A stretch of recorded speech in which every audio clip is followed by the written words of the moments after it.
নিজৰ বিচনাৰ অৰ্ধাংশ ভাড়া দিয়ে এগৰাকী যুৱতীয়ে।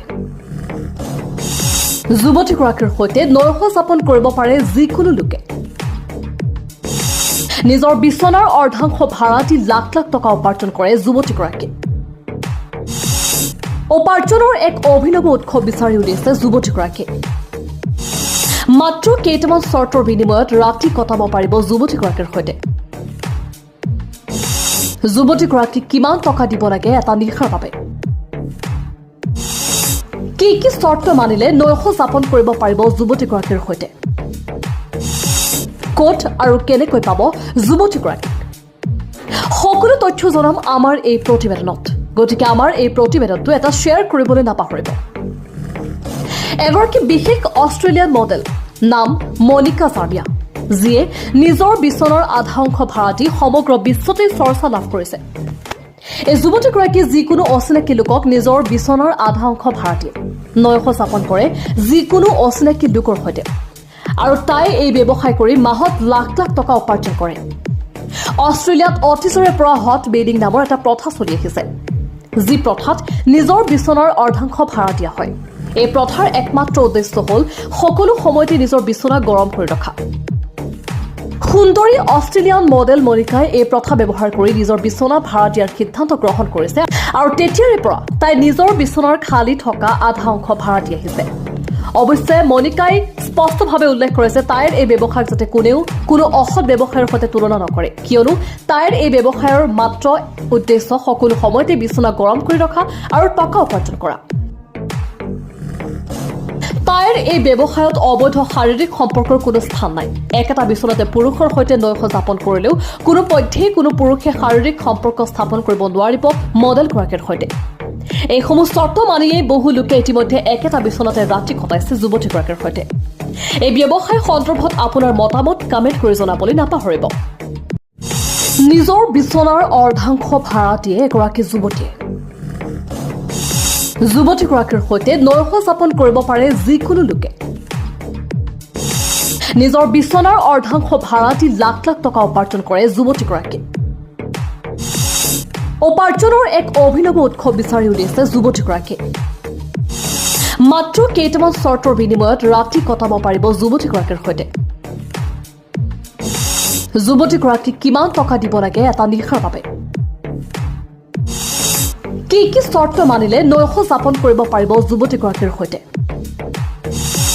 ক'ত আৰু কেনেকৈ পাব যুৱতীগৰাকীক, সকলো তথ্য জনাম আমাৰ এই প্ৰতিবেদনত। গতিকে আমাৰ এই প্ৰতিবেদনটো এটা শ্বেয়াৰ কৰিবলৈ নাপাহৰিব। এগৰাকী বিশেষ অষ্ট্ৰেলিয়ান মডেল নাম মনিকা জাৰ্বিয়া, যিয়ে নিজৰ বিচনাৰ আধা অংশ ভাড়া দি সমগ্ৰ বিশ্বতে চৰ্চা লাভ কৰিছে। এই যুৱতীগৰাকীয়ে যিকোনো অচিনাকি লোকক নিজৰ বিচনাৰ আধা অংশ ভাড়া দিয়ে, নৰহ যাপন কৰে যিকোনো অচিনাকি লোকৰ সৈতে, আৰু তাই এই ব্যৱসায় কৰি মাহত লাখ লাখ টকা উপাৰ্জন কৰে। অষ্ট্ৰেলিয়াত অতীজৰে পৰা হট বেডিং নামৰ এটা প্ৰথা চলি আহিছে, যি প্ৰথাত নিজৰ বিচনাৰ অৰ্ধাংশ ভাড়া দিয়া হয়। এই প্ৰথাৰ একমাত্ৰ উদ্দেশ্য হ'ল সকলো সময়তে নিজৰ বিচনা গৰম কৰি ৰখা। সুন্দৰী অষ্ট্ৰেলিয়ান মডেল মনিকাই এই প্ৰথা ব্যৱহাৰ কৰি নিজৰ বিচনা ভাড়া দিয়াৰ সিদ্ধান্ত গ্ৰহণ কৰিছে, আৰু তেতিয়াৰে পৰা তাই নিজৰ বিচনাৰ খালী থকা আধা অংশ ভাড়া দি আহিছে।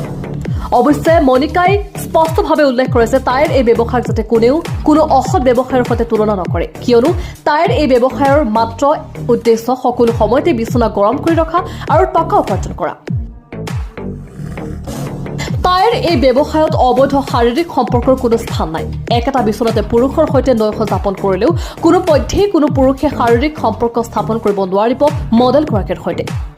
এইসমূহ চৰ্ত মানিয়েই বহু লোকে ইতিমধ্যে একেটা বিচনাতে ৰাতি কটাইছে যুৱতীগৰাকীৰ সৈতে।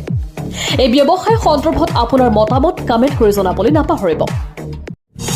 নিজৰ বিচনাৰ অৰ্ধাংশ ভাড়া দিয়ে এগৰাকী যুৱতীয়ে।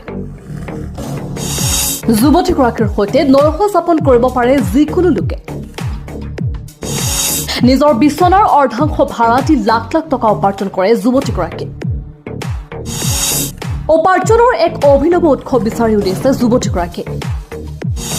মাত্ৰ কেইটামান চৰ্তৰ বিনিময়ত ৰাতি কটাব পাৰিব যুৱতীগৰাকীৰ সৈতে। যুৱতীগৰাকীক কিমান টকা দিব লাগে এটা নিশাৰ বাবে, কি চৰ্ত মানিলে নৈশ যাপন কৰিব পাৰিব যুৱতীগৰাকীৰ সৈতে